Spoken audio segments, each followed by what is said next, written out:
God. Jesus. Oh, please. Who are you? I'm hoping the bass of that wasn't too loud. Yeah. Yeah, it was definitely a shocker the first time around, but what made it a little more palatable is that for some reason it sounds like a lighter Steve Blum for some reason. It kind of does, like from Toonami. Yeah. Like that character you played. Craig and I have some beef going back, but Oh God. I'll have to get through that. I will not sleep in the same house as Craig. I cannot. You can never trust a man with that confidence. Is this because Really? it just the style of the drawing looks very different. It is pretty jank to and very basic to kind of line it up. But I will basic. Yeah, I'll give it the credit though. It's barely got a bear. Very useful. It's a bear to use. Mm-hmm. If you think about it. See, that's the trick, Muffin. You just keep throwing them out there until one of them works. Just go. Just spaghetti shotgun that shit. All right. Oh, well, perfectly. That's one way to get into it then, I guess. Hello, welcome back to Anime on the Sea to Sky. So, bringing in a bit of a cast and crew with me today, considering that I was able to go on to their podcast a couple of weeks ago and kind of get a feel for how their show runs, how well they work together, and kind of a bit of banter that they kind of thrown back and forth. So I've got the guys coming in from the Pretty Fly for a Senpai podcast. So why don't you guys introduce yourselves? I am Time Muffin. I am Shark Wellington. I'm Hero 19X. Yeah, definitely nice to finally... Yeah, I would imagine it was definitely tougher to bring all of you guys back together on the same time, so I definitely appreciate you finding the schedule in the midst of all of it to just kind of get the group back together and get the band going again. Yeah, we appreciate you inviting us on. We had a wonderful time recording the Mugen Train arc episode. Mm-hmm. Got into little some tangents and had a great time talking with you. So it's good to be able to talk about more anime with you. Yeah, we're it's actually really hard getting the group together for our regular podcast. I'm glad you understand. Usually we have to record it in a kind of one at a time sort of fashion, so you notice only one of us is actually being funny per episode, because that's the one that recorded last, and the rest of us just kind of record our laughter afterwards. One of us gets the funny script each episode. You just react to it. Is listening to it. And the rest just have to act as the straight man just going through and just having to react to the entire set. Oh no. So it's on rotation, so nobody knows who's going to get the short end of the stick. We fix it in post. Mm-hmm. Yes, editing magic. Exactly. Shark's a wizard. Everything can get saved in post. It's glorious. Well, at least for today, at least for the past couple of weeks, there hasn't necessarily been too much news-wise as of late. Most of it has just been films popping up in Japan and also up on the West Coast and getting a couple of North American releases. So I guess, which I know at some point in time I am going to be watching this year because it's definitely going to come out before the halfway point, since Jujutsu Kaisen's prequel film has continuously been rolling in bank and creeping up the box office ladder over the past couple of weeks, considering it's already made 8 billion yen in 21 days, or in this case it's 70 million US, and that's only after 21. Currently, the last what was it? I think the highest grossing film of last year would have been Evangelion 3.0 plus 1.0. Definitely understandable considering how long that took to finally go through, because I think it was in Japan and released in 2020. I think it was in production for 8 years, and so that was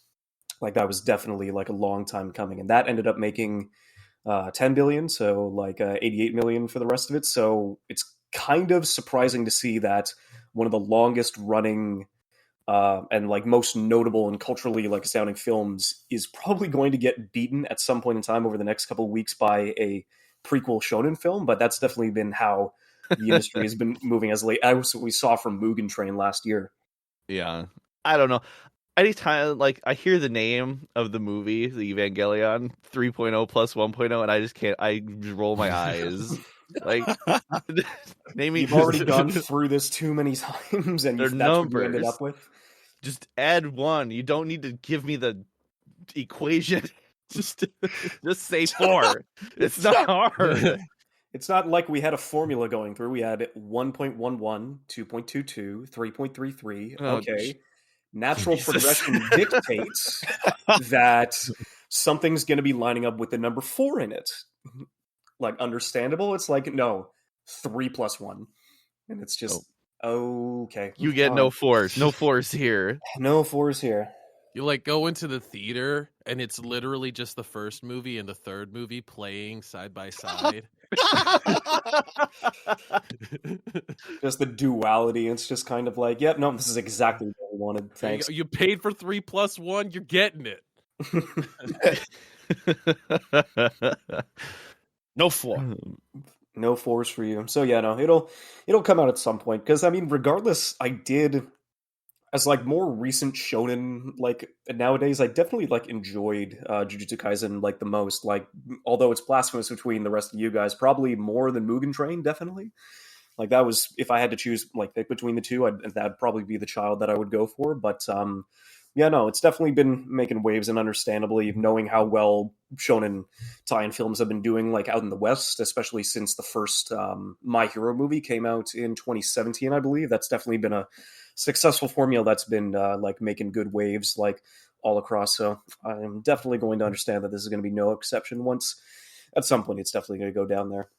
But then, yeah, over the weekend, I ended up finally having the opportunity to go see Bell in theaters, which was Mamoru Hosoda's new film. So that was the guy who did he did Mirai 3 years ago. He did Wolf Children. He did Boy and the Beast. He did Summer Wars. And so this one is kind of the same deal, where it is making waves in its own right, because it's the director's highest grossing film now to date, not only in Japan, but also it ended up having an opening weekend of 2 million US. And so by US standards, that's the highest one it's been able to go through since its previous one ended up making its run. Have any of you guys seen any films from Hosoda as of late, or just anything in that regard? Of the list you said, Wolf Children was one that I had seen, and I very much enjoyed that one. It was very atmospheric, I want to say. They did a very good job. See, what I connect with, and this comes up a lot in our podcast, what I connect with is a well-placed emotional scene, and the children kind of struggling against wanting to be allowed to be their own selves and wanting to be allowed to just, be proud of their supernatural abilities and just wanting to even just run around in their wolf bodies. And I don't know. Overall, it was a wonderful experience, and like it really struck that sort of familial chord of, a single mother just trying to do what is best for her kids, and all around just all the characters were so well written, and the bonds between the characters felt so real. And the whole story, despite being this magical thing, it couldn't actually happen, but it could. All of the feelings could transfer into a real world story, and I absolutely really enjoyed that one. Mm-hmm. It's been, he's been getting a lot of, at least he has been getting more notoriety, especially considering that, like, with Wolf Children and all of his earlier works, like, he has a really strong core. For me, ironically enough, like, the first thing I watched of his, but I didn't know it was him at the time because I didn't know what anime was at the time, was that the first Digimon movie that came over to the West, which I had a VHS of, but it has been lost to the sands of time, and it probably we either gave away all of our VHS tapes either in a garage sale or in the middle of a move. So although there were so many times that I ended up watching it, but he ended up directing one of the arcs, or one of the mini films that they ended up putting into that movie. So it's definitely it was kind of nice to kind of go back and like see where he came from. And that was kind of the same deal where he did go back to his roots a bit for Bell in this one. I want you to give us a quick rundown of the Digimon movie. I really want to hear this. Okay, so from what I remember, they basically spliced 3 different short films into one movie, and they sold it as a collective experience. And it was, we were going through, what was it? I was in a chat with a couple of other guys, and we were like going through some anime stuff, and I brought up the Digimon movie, and what I had pushed to the back of my brain, because of course this isn't entirely related, but it was for the North American release at the beginning of not only the theatrical release, but for the VHS as well. They had this really, really ridiculous Angela Anaconda, like 3-4 minute intro, which was really off-putting to me as a kid in the beginning, but then actually going back and revisiting and realizing that was actually something that they decided to incorporate that for the rest of it was really weird. But besides that, what was it? So the first one, oh god, it was a mess. There was a reason why I pushed that to the back of my brain. You're gonna get me talking about anything but anime, because now you're talking about Angela Anaconda, and I just want to say that is a pull I can appreciate. Anyways, we should probably go back to Bell, though. Yeah, it's let's see. Are any of you guys gonna like think about watching that in the future, or is that anything like on your radar by chance? On your recommendation, absolutely. Yeah, I didn't even know that it existed. Yeah, it's going to be lining through award season at some point in time, considering that it's one of the only animated films that's going to be like lined up for the Oscars that nobody's going to watch. But well, the Oscars, not necessarily the movie, because the movie's definitely doing more numbers than a couple of others in its class. But the Academy, yes, the Academy.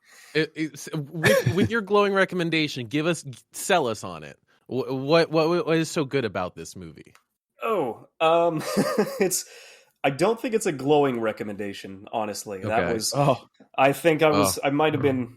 Well, now I'm not interested. The numbers speak for themselves, but honestly, this was, like, personally, this was not one of my favorites of his for the last ones. I think that Mirai had a nice emotional core, just like Wolf Children, but also it was a little shaky.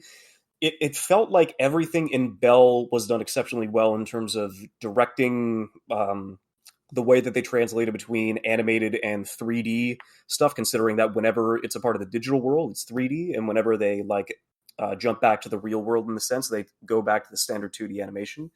And I like the characters, I like the individual moments.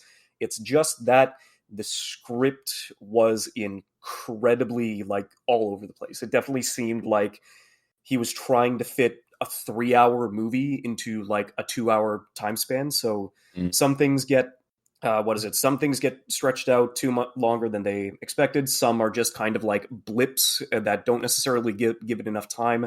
Like specific plot beats, especially once it gets to the last half hour of the movie, definitely doesn't go through. And so I was kind of really shaky about it. I was kind of thinking, I think when I woke up after figuring it out, I was kind of thinking that Hosoda is kind of going the way of something like George Lucas, where it's just they need somebody to tell him no. They need he can't just do everything by himself. Yeah, he can't just be given the entire reins.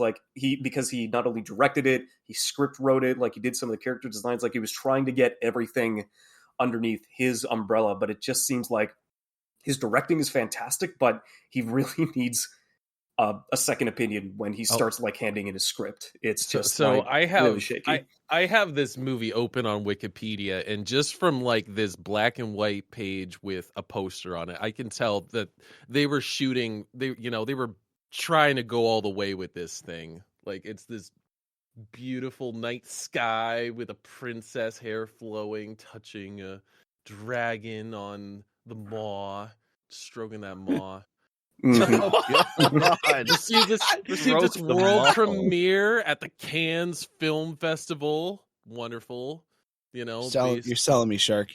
Yeah, well, I'm just saying, this does seem like they were like this is the one they'll remember me for. And it's dragon love story. I know. I was kind of excited too, considering that it was he was going back to his roots, because it uses very much the scape of the internet in the majority of its plot, which is why it was kind of going back to the Digimon War Game one. It was kind of going back to its stuff with Summer Wars, which honestly, if I did have to like put a recommendation between the two of those, I would definitely like pick Summer Wars over Bell, because it definitely shot definitely shot for the sky and didn't land among the stars. Like, it definitely just did not line up to burned the rest up of in it. the atmosphere. Yeah. It just I don't know. I was a lot more disappointed, I would imagine, than most, but I don't know. You'll see it. It'll still go through. It'll still have more North American screenings. You'll still see it on a couple of award shows, but yeah, it'll. I don't know. I don't necessarily know what else to think about it. Although I don't know. Kind of felt a little disappointed, but I guess I'll line that up for another time. But then, yeah, like speaking of award season, I guess for the rest of it, you've got like the Crunchyroll Animated Awards lining up. You got the Our Anime Awards. You got the AniList Awards. Some point in February, we'll get the Academy. But I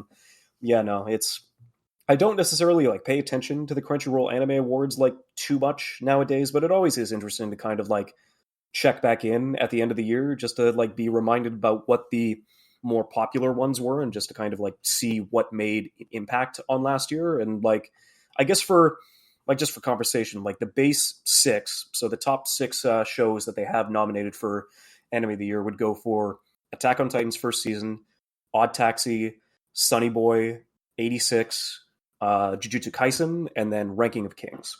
So those are apparently the ones that are on the bill for Anime of the Year. Nice. Love to see Odd Taxi and Ranking of Kings on there. Don't know how I feel about Jujutsu Kaisen being on there, given that I think they only had like 3 episodes. Yeah, it was just like this year that bled over. Yeah, it's like, oh yeah, Jujutsu Kaisen second core is being nominated. It's like, how much of that again? How much was actually in this year? Man, that kind of kills me. That bums me out, because Jujutsu Kaisen won last year, and it wasn't like a first core, second core kind of thing. It was, just a full 24 episodes. So that bugs me. It bugs me a lot, actually. Yep. That is definitely the more common theme, where it's just kind of like, yeah, no, I understand where some of these nominees are coming from, but then in the majority of the categories, it's like, why are you here again? Why is this being placed by any of the other plethora of shows that they could have gone for? It's like, yeah, no, it's a mix. Yeah, Odd Taxi though. Odd Taxi's getting a movie. Sorry, talking about movies. Odd Taxi getting a movie next year. Is there any confirmation about whether it's going to be? Sorry, I love talking about Odd Taxi. Oh yeah, no. Oh, don't worry. I'd love to talk about that more too, considering that it was anime-wise, I think Odd Taxi was my favorite of the previous year. Animation in particular, which I did like briefly mention before, like jumping on, Arcane might have been my favorite animated series of last year. So good. My wife and I watched that. That is so good. Considering we played so much. We played so much League. Too much League. Oh no, for any normal, healthy, any healthy human beings. And just even the amount of just references, like, you don't need to know anything about League, but if you do, all the references that you see in the background, that show was really, you could tell they cared about it a lot. Because they already had like a proven track record, because the studio Fortiche that did the animation for the series had already been, like, for all the major music videos that Riot's been putting out, like, over the past 7 years or so, like, all of that came from that studio. So it's like they had a proven track record to line that up. But considering the characters and the writing of that series was probably the best part about it, and the fact that it just, like, the writing staff all came from Riot. They were just guys that had been building like character and League lore for like a number of years, and so they finally ended up getting like put into the hot seat and being like, okay, so now build a story around that, considering that like you have the extensive knowledge, you have like more than enough tools to actually build this around to kind of line that up. And then it's the best kind of adaptation, because you can bring anybody into it without having a lick of knowledge about League, and they could still like find something to enjoy about it. And whenever they do like reference something inside of the video game, like reference something that actually like has meaning to somebody who has played the game for years, like for me in particular, as a support that was in season 2, the fact that one of the shopkeepers was like holding a magnifying glass up to a heart of gold, which was the tiny shell item that was, what was it? I think it was health, it was gold per 5, and it was mana regen. And it was just, it was so minuscule. Like, it was on screen for like 2 seconds and it was barely even acknowledged, but it's like if you knew, you knew. And it was just those kind of tiny details are definitely like one of the things that I really enjoy that doesn't get too much time out of it, and it doesn't necessarily take too much of the scene, but you know it nonetheless. So it's kind of nice to see that every now and then. Mm-hmm. I love that. It's surprising to me that League got a series before Overwatch, because if anything felt like something that was building up to actually have a story, please. Overwatch. Like I gave up years ago. This game's been out for like 5 years and it has a setting, but they haven't made a story. All they keep doing is adding like prequel stuff like, oh, and also this guy did this before. Well, what's he doing now? Defending payloads? with 2 copies of himself and his sworn enemy for life. Moving the truck around. Got to get that truck from point A to point B. You got to drive it through Hollywood, But anyways, sidebar. Yeah, it kind of feels like the same deal because let's see, I think my Overwatch knowledge equates to, I think, 25 hours of in-time playing, but it's just enough that it's the same deal where I know that Blizzard and Activision have like a cinematics team behind them because I do remember the Reinhardt, like, what is it, like the prequel, like showing him how he got his scar, how he got his armor, and now I'm completely blanking on character names. Bastion, that's it. And then Bastion ended up getting a really good Bastion's was beautiful. Character. Yeah. Maze hurt my soul. Mm-hmm. Yep. Maze also wakes up at the North Pole or wherever, Antarctica, like, all my friends are dead. They froze to death. Oh no. So at least the show that's airing this season, it's kind of like that. They absolutely had the chops though. Yeah, so it seems like, yeah, I would not be surprised, like, based on, like, how large that property is, considering that I'm trying to think. So Netflix has one for Dota 2, they've now got one for League, and then considering that Overwatch is about to hit 6 years, it's going to be, like, I wouldn't be surprised if they do, like, a anthology or, like, something to kind of, like, line that up, because now I would imagine a lot of companies are just kind of, like, seeing dollar signs pop up, because it's just, like, without realizing, like, how much time and effort it actually took to make Arcane, but they're like, yo, this was on the top trending charts for Netflix for 4 weeks straight. And it's like worldwide appeal. And it's like lining up. And it's got success. And it's got notoriety. So it's just kind of like, what other titles could we go with? And it's just kind of like, I don't know. I wouldn't be surprised if we do like see an influx of video game adaptations like lining up over the next couple of years. But we're going to have to see. I think the only one that I haven't jumped into yet because I didn't play the games. But now that the second season is out, that's been getting a lot of acclaim recently is definitely like Witcher's second season. Even though I haven't like played any of the games, I've heard nothing but positive things about that coming out. Do you think Microsoft's acquisition will improve, decrease, or not change the odds of Overwatch getting more media or more funding? I don't know. Do you think like Microsoft's going to come in with like a sledgehammer and say, well, actually, no?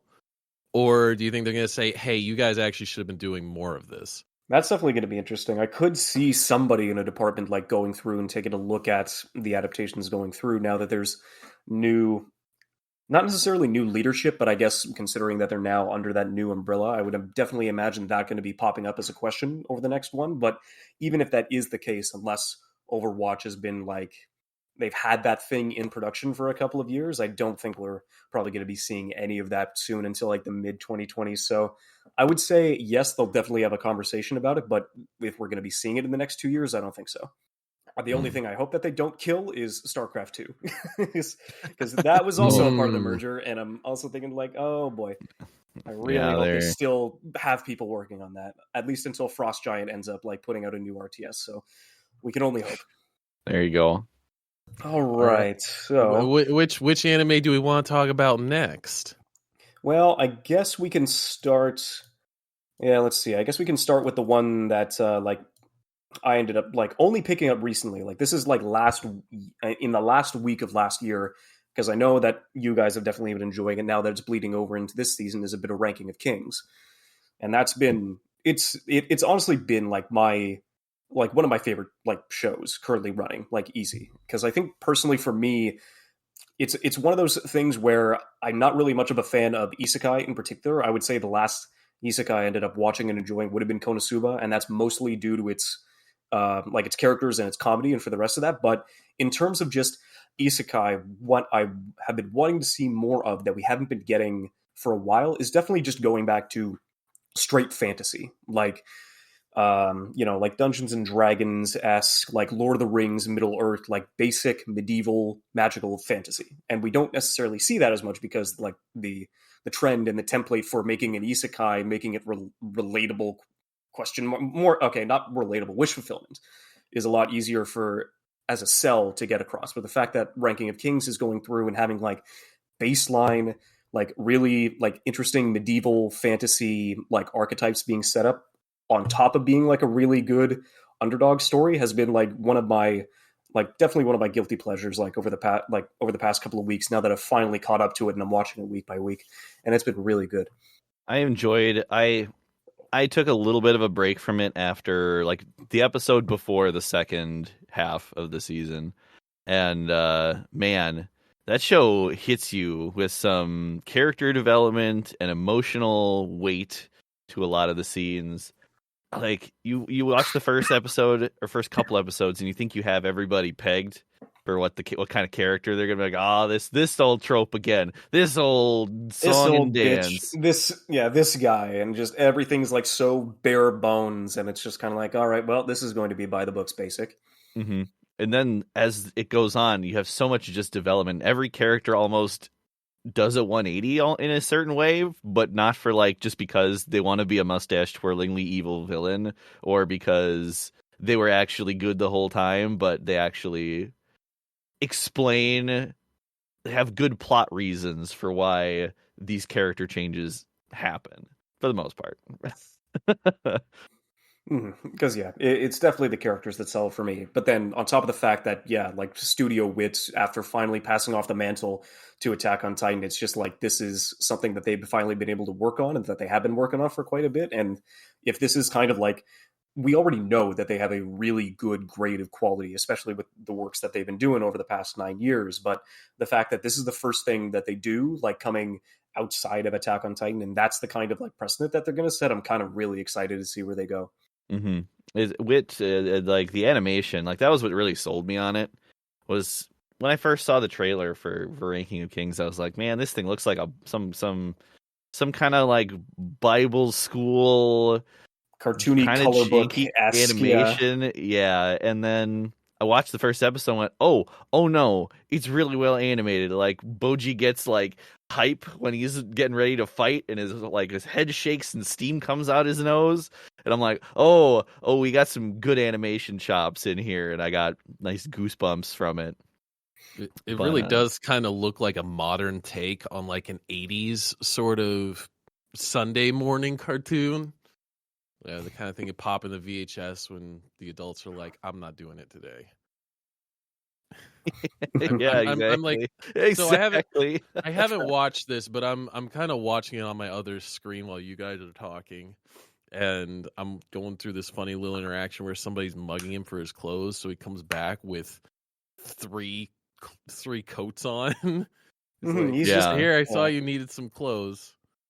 Yeah, Boji's a good boy. He's very very empathetic, very kind, and which is like the Shadow dude goes. It's very easy to manipulate and exploit him for it, but it's just the fact that he like realizes that like at some point in time and just being like, but he's just a good kid, especially on the fact that everybody else just looks down on him for being the son of one of the greatest kings on the continent, and he has that much expectation above him. But even though he is the literal son of a giant, he's just he's the size of a child. But the fact that he's able to like not let that get the better of him and actually like go through and try and forge his own path is definitely like one of the highlights of the show, like seeing Boji like gain the strength that he never knew that he had. And it's those kinds of underdog story that like are a really good sell. Real good. I enjoyed that. I wish I could keep up. I haven't kept up with it because I've been trying to focus on watching all the new stuff. It's the seasonals. It's coming back around every 3 months. Yeah. So all the stuff that has bled over into this season, I have not watched almost any of it because I've been trying to find my next show to watch. Even though I really love Ranking of Kings, it was like I want to just see what all these animes are about. I want to see how many well animated feet am I going to see this season. That's what I'm all about. Oh, there's the transition. That seems like a common trend. Oh my god. But look, but yeah. So talking about feet. Yeah. So she goes into a classroom that I think her next class is going to be in. So like this girl should have known other people would be there. And she's clipping her toes, and then she just like big old sniff whiff on the deep whiff on them clippers, and then Akebi's just like, "Oh, I haven't thought about sniffing feet. Let me do that too." So you just, and they're all just like, "Ugh." And she's like, "Sorry, I just ran here, so my feet are a little sweaty." It's the classic clipper whiffer, you know. Got to get big up on those sausages. The subtitles also said that Kevin said, "That's kind of weird, but I could see how you could get off on that." Like, it's you're 11. Please stop. It is not transparent at all. Like no, like even the story, like the story is so wholesome. If you just. Except for that last bit about the feet. You're like, oh, it's just the one scene. Don't worry about it. Just ignore that one scene. It's like, no. Every minute of this show is underage bare feet animated way too fucking well for it to be an accident. It is either building up or paying off. You're like, how is this going to direct us to the next foot? Here is a shoot foot. They're like, okay, so they go to the store. All right, here, this is good. They go grocery shopping for a bit or something. Okay. Could they try on some shoes while they're there? Perfect. Like perfect. You know, it's love it. All right. Actually, they go to the shoe store. This is good. Then they go to the sock store next door. Oh. Dang. Mom's over there making socks. We better get pedicures while we're doing all this. I can't. No, you can't really focus on the story because the story is intertwined with the feet. And then you got weird stuff like the little sister slapping Akebi's ass. Oh my gosh, I had forgotten about that part. Holy crap, she absolutely spanked her big sister for everyone to see in front of God and everyone. God. Someone animated that butt jiggling. Oh god. Well, I guess we'll just get both of these out of the way. Get both of the Cloverworks stuff. So get both of the feet. Get both of the big feet anime out of the way. Yeah, because there's got to be like one or two specific key animators that are sitting at Cloverworks and just like clamoring at the bits to just being like, okay, is there a barefoot on screen? If there isn't, I don't want any part in that. Oh, does the cut involve feet? Okay, well, just give all that to me. All animated. I'm your guy. You don't need to worry about anything else. It's just, oh god. Oh, you know that there's one or two people over there that are just, they're waiting. They're shaking in their boots just to be like, do I get another cut today? Is there going to be another cut today where I get another foot shot? Another. I need a foot keyframe, please. I went to university for years, looking at nothing but feet all day. My brain is irreparably hardwired this way. I cannot fix this. It is just a balk. I will admit, like, jumping into this, because what is it? I did start reading the manga when it came out. I think it was like June of 2018. It has been a number of years, and in recent chapters, it's definitely like hasn't been doing it as much, but I guess I completely forgot how goddamn horny this show is, and I thought it's just a manga adaptation, like filling in the blanks and just trying to like pad for time, and it's just going back to the first couple of chapters. It was just for the first time in years. Oh no, this is definitely just as horny as I remember it being. So the manga is all about feet, also. No, the manga is it was definitely more about lingerie for sure in the first couple of chapters, definitely, because it's all about the scantily clad stuff and the undergarments and how the inner workings of the costume actually fit, which is tough. Dress up darling, got it. Okay, I thought we were talking about Kebi's. I was confused. I was good. I was like, for everyone else listening confused, yeah, this is Dress Up Darling now. Mm-hmm. All right. Yeah, no, that makes sense. I'm not going to touch the manga of Akebi. That's definitely going to be something that I'm just going to avoid entirely. But then, it was just, for Dress Up Darling in particular, it was at least spinning it in a more wholesome and positive light. I do appreciate that what this show tries to do is that like fit into like very unique and niche kind of hobbies that the only people that would go through are incredibly passionate about that whenever it comes to either dressing or sewing or stitching or cosmetics, and actually like making either something that you create come to life or actually no, in not only in dolls but then in the same deal as making the characters that you idolize inside of any kind of media come to life in your own way. And so kind of seeing the passion of two different people with two entirely different like trends and skill sets and hobbies like actually come together and bond over the same thing. I would imagine that was one of the reasons why this show was so at least like got a lot of traction. It was a lot more wholesome in the beginning that people thought it out to be.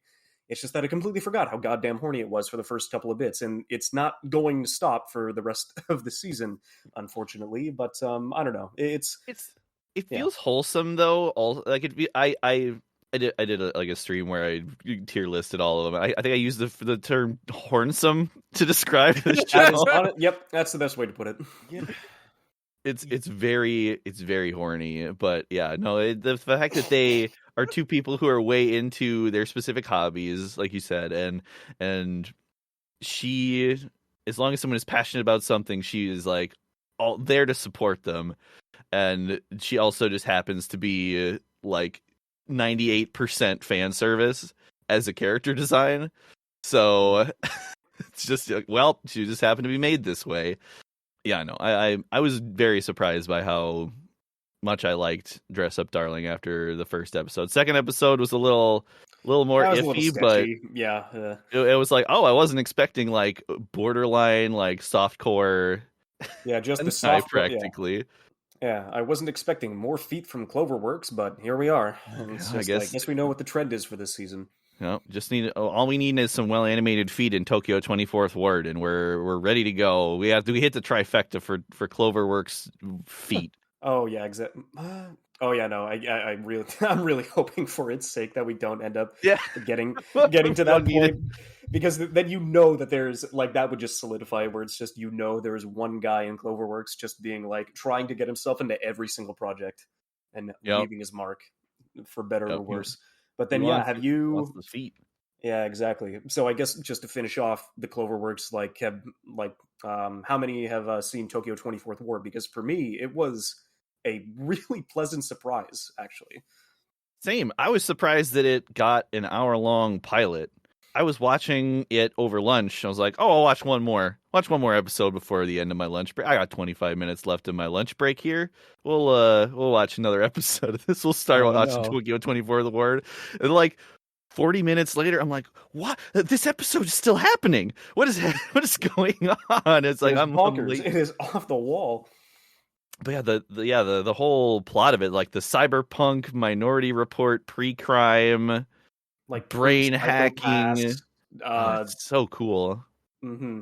Like it was, it's basically Minority Report mixed, but with the atmosphere and the energy of like Jet Set Radio. It's like such a 100%. Weird like combination, but it's so over the top, but it doesn't play itself entirely straight. It just seems like the characters are all along for the ride, just like in the same way as you are. So it's just that, because it does start out with being like, oh, all three of these, all three of these friends in high school ended up like becoming the victims of an arson attack, and one of them tried to save their close friend who was the sister of one of the characters, and he couldn't do it. And so it's a year later at the memorial of said friend where the story finally like starts kicking into motion. It's just kind of like, yes, but they don't dwell on it too much. They just make that such as a reason, or at least a driving reason behind like almost all three of the main characters like going through, because they still have families that care about them. They still have lives out of it. They've graduated high school and they're all like trying to find their own respective careers and jobs and futures.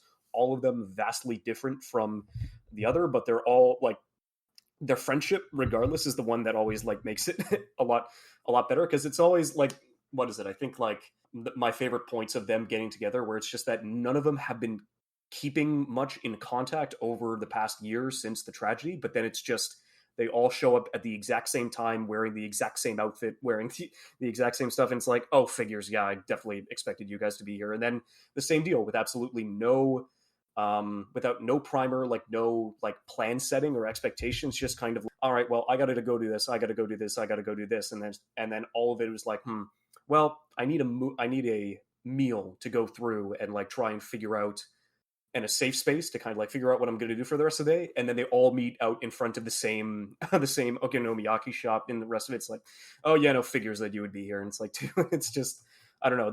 It's real good. You feel like they've spent so much time together that they just kind of end up doing kind of the same stuff. And yeah, the character building I wasn't expecting to be as good, especially given, I don't know, like the promotion for that show has not been top tier. Yeah, definitely not. Especially since it seems like the third child of Cloverworks, considering that both. I can't believe I forgot Akebi's like name for a second, because I'm just really trying to push that out and just keep it at the back. But then, yeah, the fact that this is the third show that Cloverworks is putting out this season, and it's definitely because it's original, because it's like a similar like set to try and like go through. And it's interesting considering that it's an original series, but it's the director from JoJo's.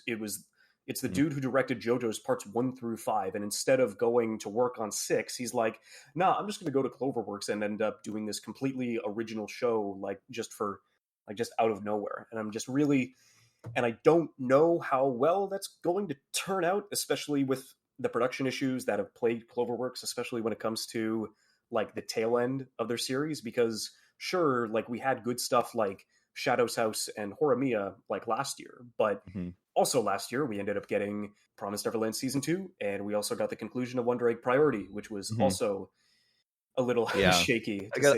We gotta hold off like your final judgment on any Cloverworks show until like after episode 9. See if we get a mid-season recap episode, and if you do, boy, you're in trouble. Yeah, you already know it's in a bad spot. Oh god. So yeah, I would definitely give this a recommendation to like watch, but with cautious optimism. Just very, especially with anime originals nowadays. It's like they almost always have strong hooks. Like almost every single one of them like have a really good way to get you into it. It's just whenever it's sticking the landing, that's when everything starts to go awry. But yeah, no, I still really enjoyed it, especially with Cloverworks for reasons I've previously stated. So let's see. I think the only show that like none of us were able to watch because it hasn't come out yet that I might like is the badminton one. I think it's like Ryman's Club. I can't wait. Yeah, see more of the animation of it. It looks so good. Oh, it looks so good. It's got I need a badminton fix because Hanebado definitely. Hanebado was interesting because it definitely like fulfilled me in the sense of like the badminton shots in that show were incredibly like well set and all the action was good. It's just that everything else around the matches were definitely iffy. So I'm really curious to see how that's going to turn out. But I don't know. I'm excited for it. I'm excited for it a lot. Very, very, very excited. And then I guess so. For the rest of it, I guess I'll get like Hakuzume, which is like the police squad one, out of the way, or it's police pod, but I don't know. Police squad is just always the one that just pops in my head because everything related to that and is always just it's one of the funnier things that I've like seen in a long time. Both Police Squad and Hakuzume, where it's still enjoyable considering that it's got a lot of good banter, it's got a lot of good dynamics between the main characters, but then also considering that it's just they're in their 20s and they're trying to figure out their future still, so it's just kind of like, oh yeah, no, it's you don't get as many of those like nowadays, so it's kind of just been nice to go through and seeing that. I think one of the shows this season has the worst episode of anime I may have ever seen as their debut episode. She professed herself pupil of the wise man, the VR MMORPG pseudo isekai joint. It was a truly awful, terrible episode. I've never been so turned off by a show. The first episode is normally where you put all your, a good portion of your budget into to get people to want to watch your show. In this show, for whatever reason, they spent 5 minutes explaining what a VR MMORPG was. like another We've 5 never minutes. heard of this before. Yeah, another 5 minutes explaining, like showing the characters like role playing and then talking in ways that people who've been friends for a long time never have. Like, your character's designed after that wizard from those movies about the ring, right? Yeah, it sure is. I went to go see those movies multiple times. And it was all on my dime, right? Like, that's the dialogue level we're talking about. So 5 minutes of that. That is like a 6-minute battle scene with the worst CG animation of the season. And this season includes like some shit that's worse than Ruby season 1 in it. Oh no. Something called Rusted Armors that's real bad too, in a different way. Oh god, I was thinking about watching that episode yesterday because because it was just I needed something low key and like incredibly just bottom of the barrel to shit on, and I just watched the first 2 minutes and I was just I'm watching this shit on 2 times speed and I can't finish this. I'm out of it. I just fucking can't. Yeah. And then the last 7 minutes of She Professed Herself Pupil of the Wise Man is there's no sound effects. All there is music, and you see the MC character who has changed their appearance using in-game currency and is now in the video game as a cutesy little girl, just walking around and doing like self-discovery shit that you would expect to be like the first episode of the anime, except you have no voice, no sound effects. Like, she beats up a goblin and there's no sound effects of her beating up the goblin. All you get is this awful generic music bed for like 7 minutes. Literally the last 7 minutes of the episode, I'm not exaggerating. And then she walks into a town and sees her reflection and goes, "I'm cute," and that's the end of the episode. Oh, fuck. The audio design is terrible. It's like if you want to see a truly terrible episode of anime, go watch episode 1 of She Professed Herself Pupil of the Wise Man, just to hate watch something. But God, it sounds like the last 7 minutes their audio guys were on vacation or something. It's like they just ran out of. It feels like they just ran out of budget. It was weird because I was like, what's going on? Is my tablet broken? Is my audio broken? What's happening here? I'm just getting like weird music, and then it's like, nope, that's what they intended it to be, apparently. And this is episode 1. Episode 1, yeah, episode 1 is that bad, and I'm like, all right, dang, that's not watching the rest of that. I debated watching episode 2 of it just to see if they kept up that stellar production level, but I decided it wasn't worth my time to even see if it was good. Life's too short to watch bullshit. Oh, tell me about it. That's why I watch anime, right? Oh god, yeah, the self dig. I'm trying to finish the last of the quote, like thanks to Andy Samberg and Brooklyn Nine-Nine, but I'm just I was completely blanking. No worries. Let's see what else. Has anybody watched Sasaki and Miyano? No. No. No? Okay. Honestly, I think that's probably one of my top shows that I watched this year. It's the boys' love show where there is a boy who looks he's worried about his girlish face, and he reads boys' love manga, and he's worried about how girly his face looks. And then his senpai comes and helps him out in some kind of scuffle, and the senpai kind of starts falling in love with him. It's not like, I think the thing I like about it is that it reminds me of like an authentic high school experience and how stupid your brain is in high school and how you do dumb stuff and awkward stuff because you're a kid and you don't know how to act or manage your emotions and feelings and all. And both these characters feel like actual characters that are actual teenagers. It's not like, I don't know, there's no Lelouch from Code Geass here. There's no super genius, ultra mature kid in this situation. It's just a couple kids that don't know how to react to these situations, encountering them firsthand and trying to work their way through their feelings.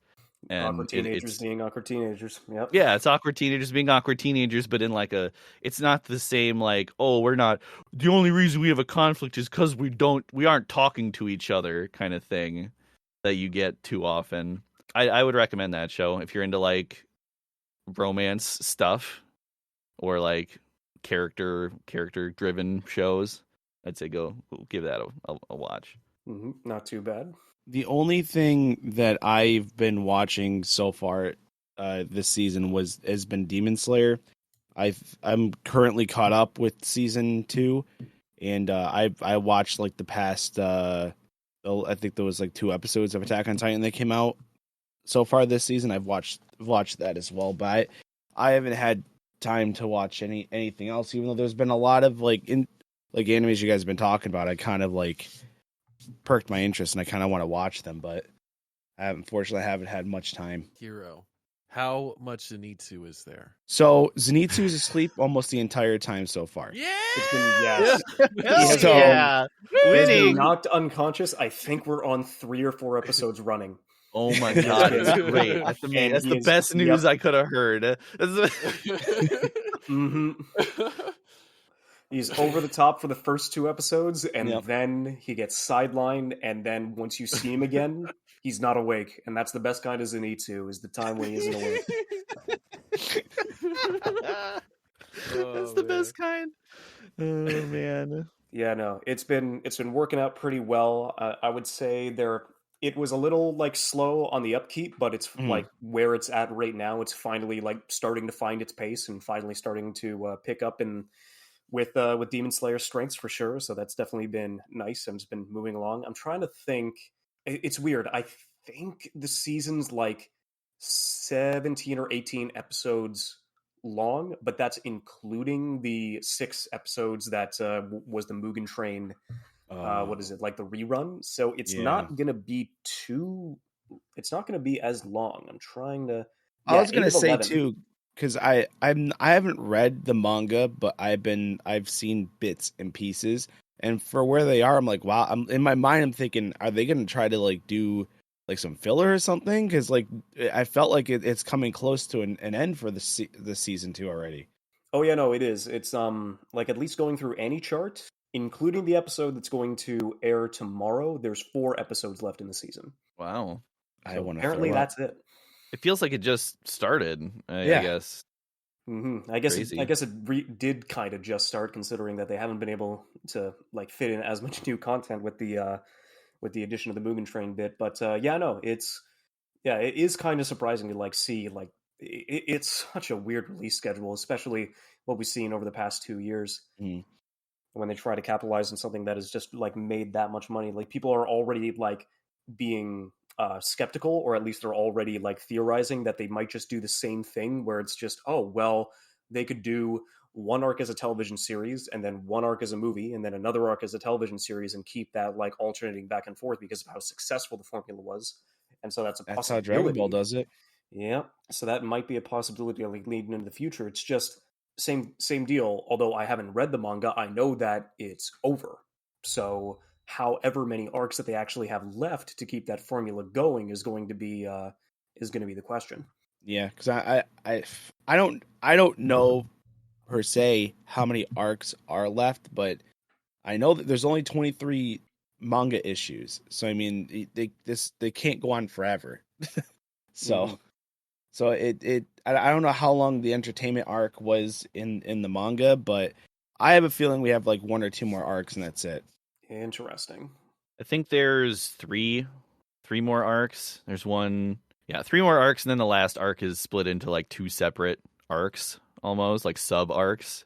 So 3 or 4, either seasons Okay. / movies are probably left. I'd say, if I had to guess. No, we'll get the movies and the season. I see. There you go. See, Pull a Mugen Train on him.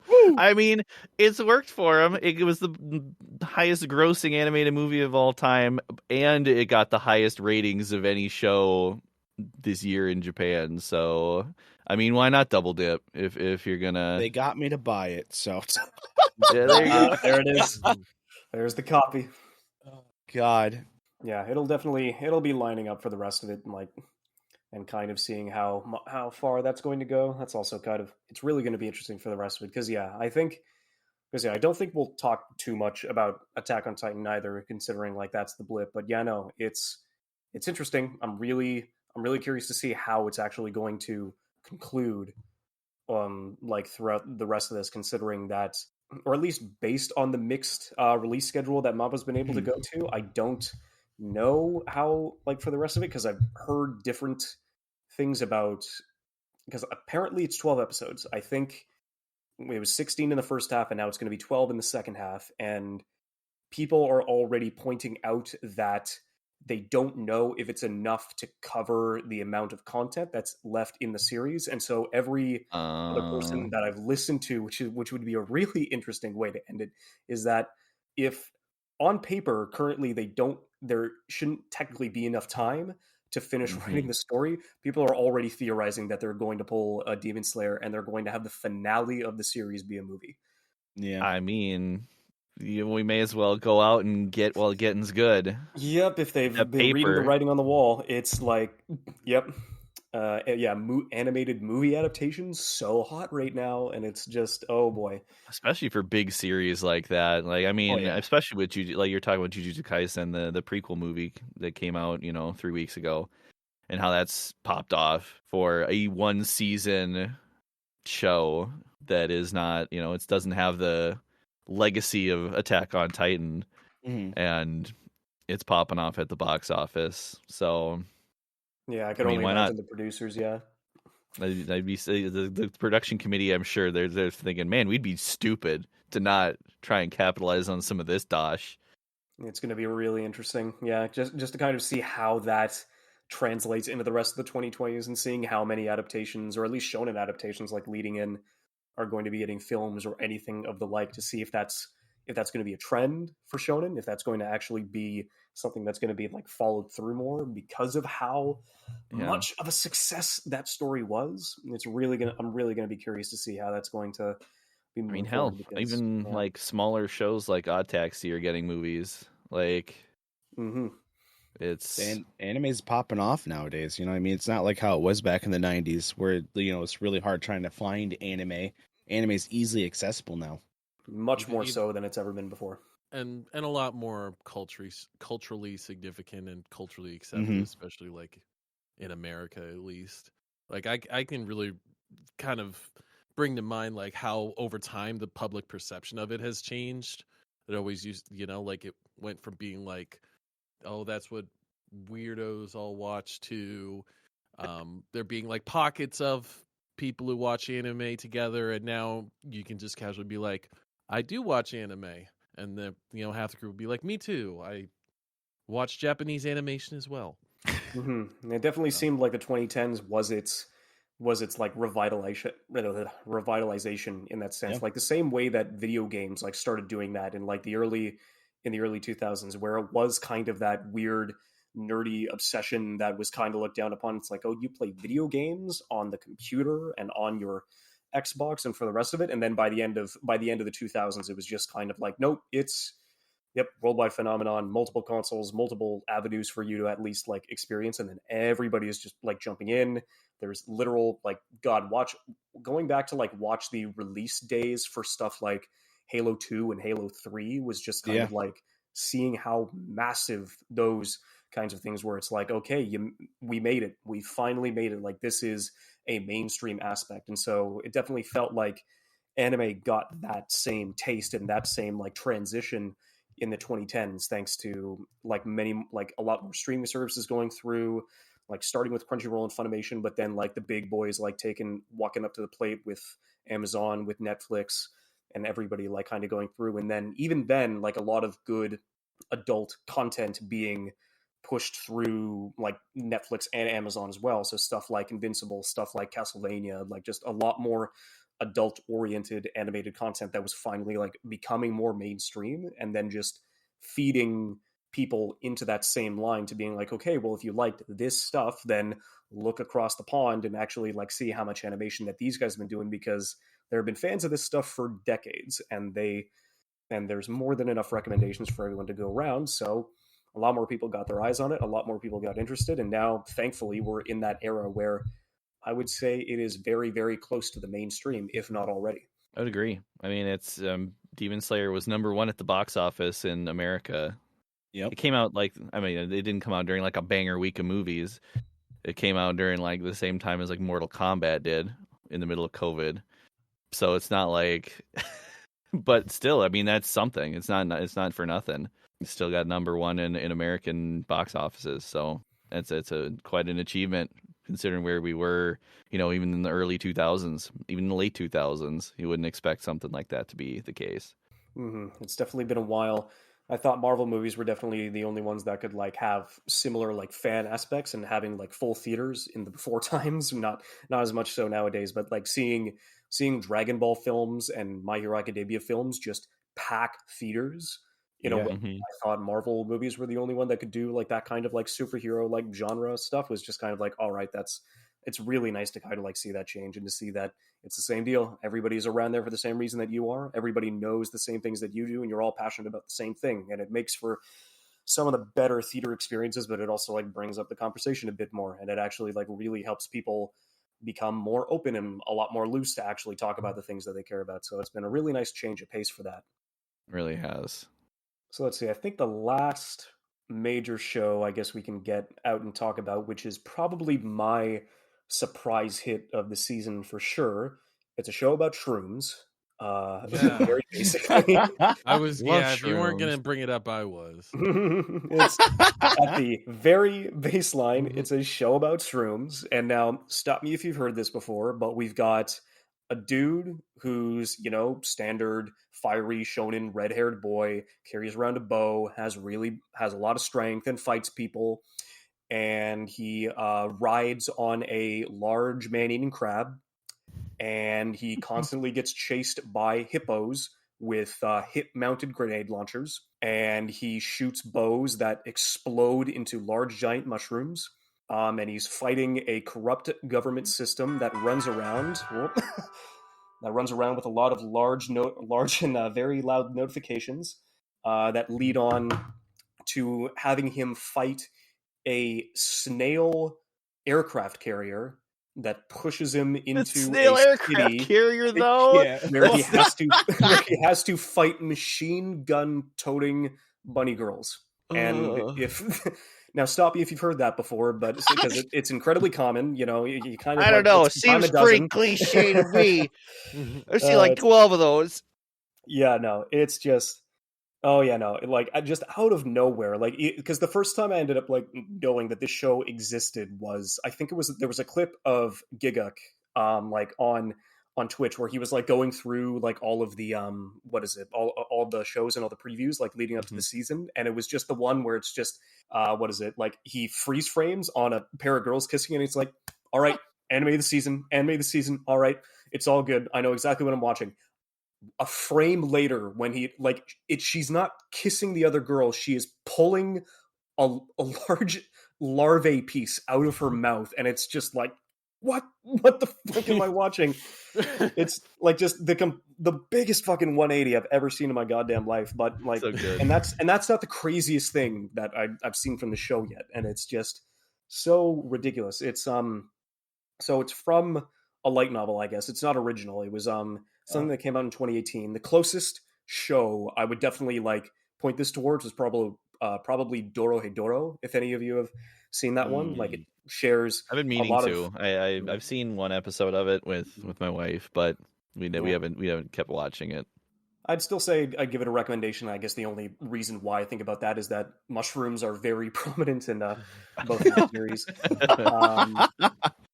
And it's just kind of like, wow, so 2021 mushrooms were Dorohedoro, and now I guess 2022 I'm leading into Sabiku Ibisco. So it's like really Think interesting. about it. That show is just so well animated too. Like it's got this gritty style to it, and most of the time you see those shows that have that gritty style, and it's mostly just in stills and like panning shots, environmental shots. But this, like, the action scenes and the animated portions are also that you got that nice detailed grit in it.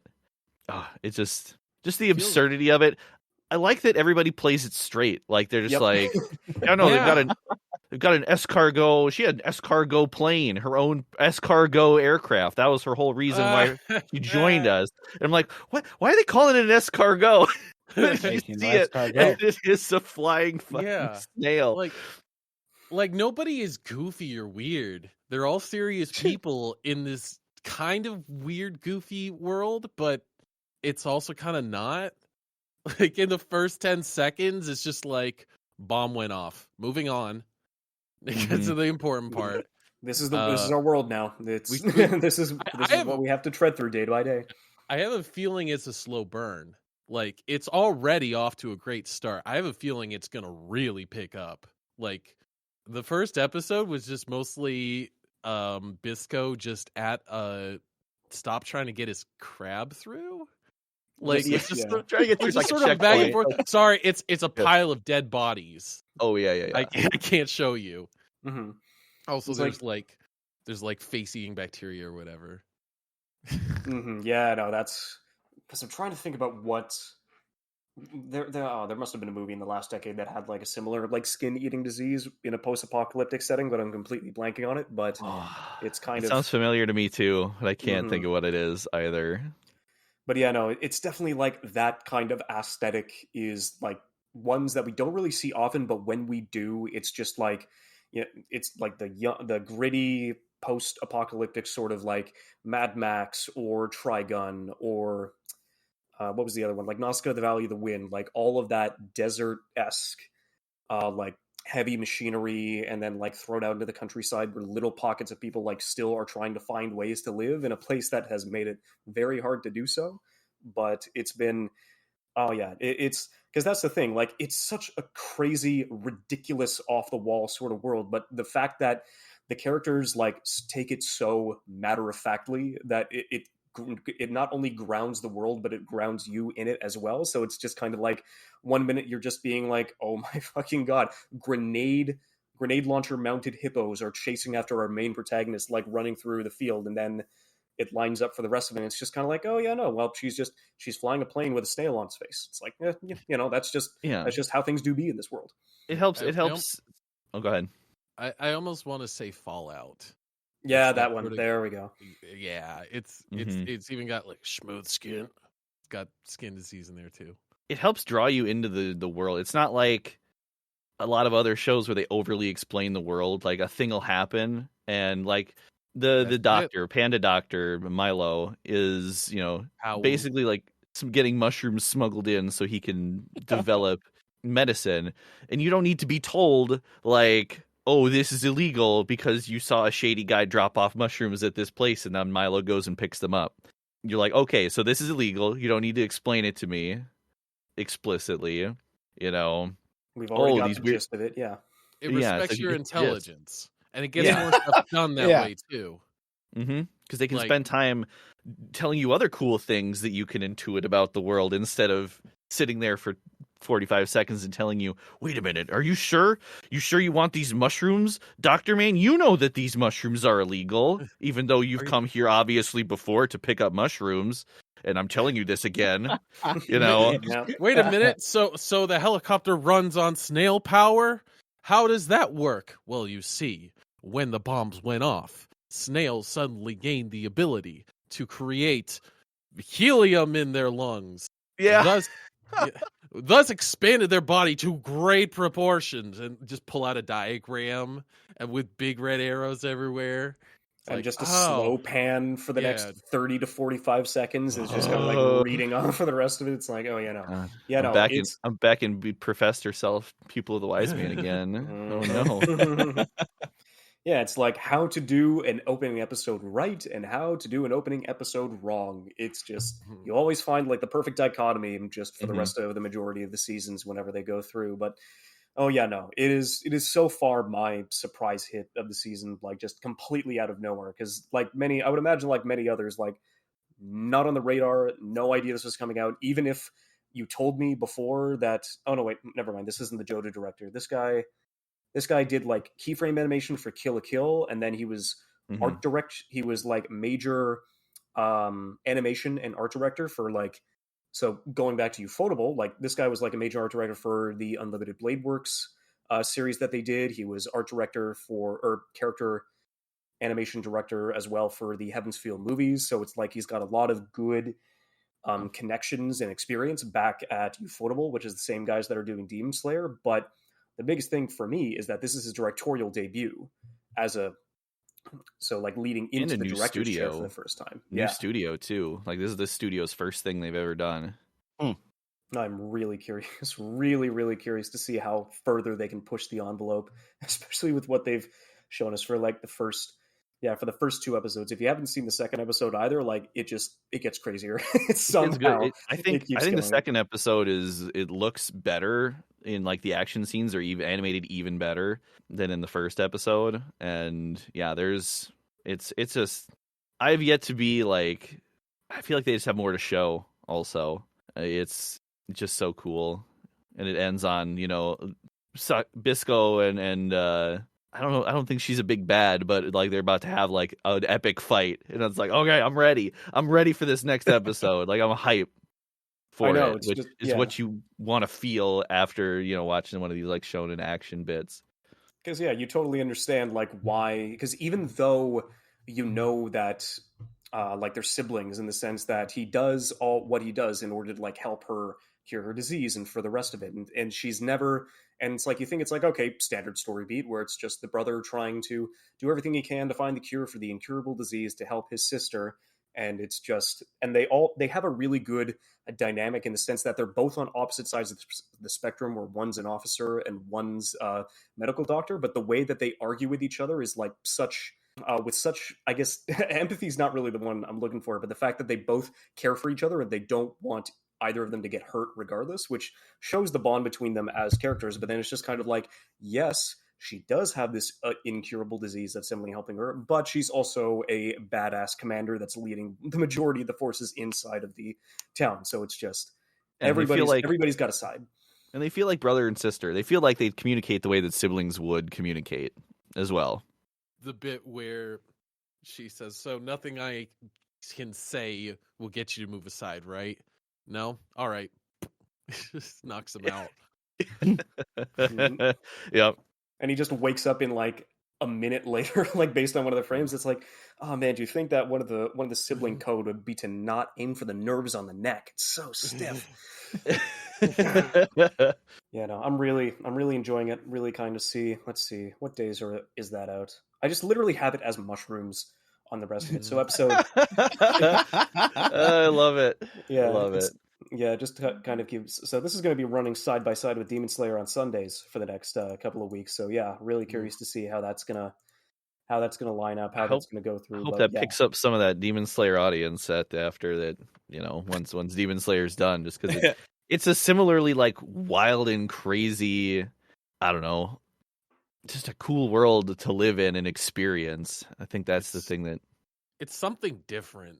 And like we said the same in like our winter preview, it's something different, please. now. He's not like whipping out like, "Oh, I just killed that snail plane that gave me like 2 levels up." What? Oh, God. It's like, oh, now I can jump higher somehow because of my experience levels. Yeah, That now doesn't sound weird to say out loud, right? Yeah, now Sakiyuki Bisco or Sabikui Bisco is the second highest or most looked at show that besides right after My Dress Up Darling, that isn't a sequel on my anime list. And I'm definitely glad it's gotten the traction. Yeah. Yeah, before it was like halfway down the list or most of the way down. But yeah, I'm glad to see that it's climbed its way. It's climbed its way up. I'm gonna have to look at that list again. It's changed significantly. Like Love of Kill is much further up on that list as well. Which I don't know if we want to talk about Love of Kill. We do. You can go for it if you want, because I haven't given it a shot. So first episode, the way that the synopsis reads, it makes it sound like it's going to be kind of like a goofy, funny action thing. For those who don't know, it's about a bounty hunter who works for like a bounty hunter like company trying to track down a serial killer, and the serial killer basically catches her unawares and says, I actually love you. And he kind of stalks her, and it sounds like it's supposed to be like kind of a goofy, like, oh, he's giving her targets and all these things to try and win her over. But in the first episode, what really ends up happening is he has one of the targets that she's tasked with finding, he will only give it to her under the guise that she go on a date with him. And while they're on the date, he is incredibly controlling. Like, she can only act a certain way or walk a certain way, and she has to be close to him. And at the end of the night, he's like, oh, we're going to go to this hotel, basically like trying to pressure her into sex. And it's it was an uncomfortable watch for me, which I thought it was a bummer because it has such an interesting concept that they could go some entertaining places with it, but it doesn't need to be this kind of like pseudo edgy, like seinen, like weird, I don't know, like 50 Shades of Grey, but like more weirdly controlling. That kind of thing. Was the vibe I got. That sounds like 50 Shades of Grey stuff right there. It kind of was. Also, there's like a comic relief character that they just didn't draw a mouth on, who is one of probably the most annoying character this season that I've seen. Like, it happens around Christmas time. The one guy's like, he's excited. He set up a tree in the bounty hunter office, and he's just literally the whole scene is him going, "Mary, Mary, Mary," while another like character is talking, and you just hear this annoying voice in the background the entire time. It's true. I don't know. It feels like it had such an opportunity with that premise to go somewhere, and it feels like it is super not living up to what it could. Mm-hmm. That's how the cookie crumbles, I guess. Makes me think of like the Christmas episode for K-On! Yeah, like the teacher. Mm-hmm. Mary. God. Oh no. Yeah, I'm happy to see some of these that at least have interesting concepts move up the list on my anime list. Some of the isekais have moved down, which I like. Mm-hmm. I like that. Yeah, because it was just listening to your episode was just kind of like, oh, it's another one. Oh, it's another one. Oh, it's another isekai. Oh, it's another one. Oh, right. This is what happens when you go through the seasons. I would bet you the thing is, though, that the people who are watching trash isekai already have that, like, in mentality. their list. Like, there aren't people that are going to be after the fact, like, oh, it's a trash isekai, then I better add that to my list. Like, everybody's already added it if they're gonna. Yeah. Now the people who like good stuff are figuring out what is actually good, and they're watching that. So spreading it through word of mouth or the line. Yep, actually finding the stuff that's interesting, finding the stuff that actually gets us interested in watching. And like Ari Freda. Is Vanitas? Oh, I haven't seen any of it, but I know the connotation that in fact, the only thing I remember from people talking about season 1 was, hey, do you guys remember that CG abomination that they lined up in like the second or third episode? That it was just, oh, interesting. I'm just never going to touch that ever again. Oh boy. I'm still just blown away by the dragon. I just don't know how they got away with the things they get away with. Fucking Ari Freda, I swear. I know you're excited for a time off, and I can't wait. I can't wait. I have not. I've been so caught up in all this new anime and watching, part 3 to season 2 of JoJo that it's slipped on my list. I don't know how I could have forgotten Ari Freda. Man, how did I forget? I read the Reddit thread of the first episode of the second season of Ari Freda. The top comment is, "Yeah, we know it's trash, but it's trash that I like." That's the top comment in the Reddit thread. Don't touch my garbage. Yeah, this is my garbage. You're not allowed. Yeah, if you watch the first season, then you're sure gonna watch the second. Oh, I don't know about everybody outside of that. Well, knowing them, if you finished the first season, there's no way that they could just leave that dumpster alone. I'd be lying if I said I wasn't curious to watch the second season. I feel like for science we have to watch it. Oh, just for science. For science. Oh no! Science rules. I don't know if I believe science that. Bill Nye would not approve of this. No, he would not. That's not what Bill Nye would have wanted. Bill Nye is not all about close-up shots of dragon sphincters, okay? He's not all about that. That's not what he's here for. He's a mechanical engineer, not a biologist. Oh, Jesus. Consider the following. Just don't. Just don't. We watch it, but you don't have to. Just don't watch Arifureta. That's probably the best solution. Is just don't. I'm just looking at the. I'm going through the Mal and just looking at it. It's like, okay, so we got MC, who is apparently like 1,000-year-old like blonde lolly like sitting in the middle, and we got 1, 2, 3, 4, 5 women in front, and then a sixth one just like with just her eyes like peering through at the top of the poster and being like, yeah, I know, I'm watching this entire harem develop, and it's just what a harem it is. It's. I hope you like the Monster Girl tag. That's all. If you're in a Monster Girl, if the Monster Girl tag is in your frequently read, you know you're into Arifureta already. Yep. I guess it's been a couple of years since Monster Musume and Ishizoku reviewers ended up getting another season, so I guess people are going to have to find a way to get through their kinks somehow. Oh no. Does it have the Monster Girl tag? It's like, well, there you go. I guess that just explains that for you. Like, so Muffin talking about like the discussions got me looking at some of them, and I'm seeing a comment. I have seen around 460 plus anime, and this is the first time I've ever needed a recap. I don't remember shit. The last thing I remember is Anal Probe Dragon being best girl. Yeah. See, that's the thing that everyone's gonna remember. It's the moment. It's the one moment. It's the one that will live down for generations, that people, even years after the show is done and gone, they'll still remember the anal dragon probe. Yeah. Christ, that was a fucking sentence that I had to say. Oh my God. Hey. When in doubt, dragon probe it. I think really these are like the true limit tests that we have anymore. Like, we have animated. The quality of animation is just as good as it's going to get. Now we have to test the boundaries of what we can animate. Oh my God. You're right, though. Not wrong. They will try. The envelope gets pushed every season, but I don't know. I'm sure not going to be there to see it when it happens. I'll hear about it, though. I can guarantee. Not a lot of other stuff that pushed the envelope as far as, I guess, like, Requiem of the Rose King might be pushing the historical fiction limits. That thing is, I don't know. Don't watch. It doesn't seem good. That's all I have to say about Requiem of the Rose King. It doesn't seem good. Yeah, no, I think there's more than enough. I was not really expecting much out of this season in particular, at least like off the bat.